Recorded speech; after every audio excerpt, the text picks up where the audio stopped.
একদম জিন্দা নবী শুইয়া আছে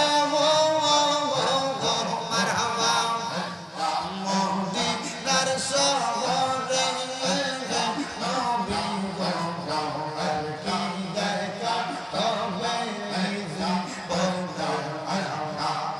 নবী গো আর কি দেখা হবে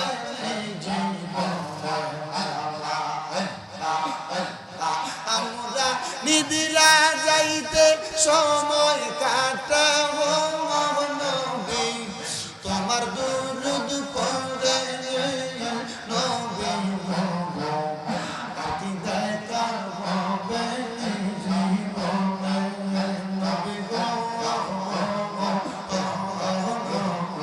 আর কি দেখা হবে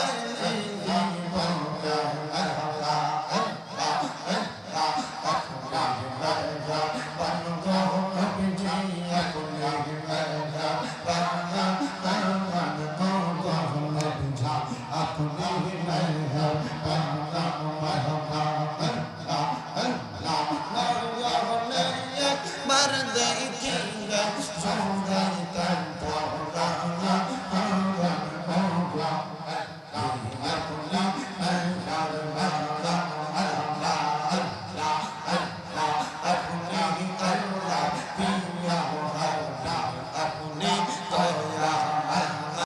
নবীজি বলছেন 15 নাম্বার দেখবা উম্মতের মধ্যে অনেক আলেম বের হবে যারা তাদের পূর্ববর্তী আলেমদের কথাকে অসম্মান করবে। দেখবেন আমাদের সমাজে নতুন নতুন হুজুর বাইর হয়ে বলে যে আগের হুজুররা কি বলছে এগুলা ঠিক ছিল না, এখন নতুন নতুন মাসালার আবিষ্কার করে। এবার আপনারা বলেন এমন মাসালার আবিষ্কার বর্তমানে হয় কি হয় না? কে কি বললো আমার সেটা নিয়ে দেখার বিষয় নয়।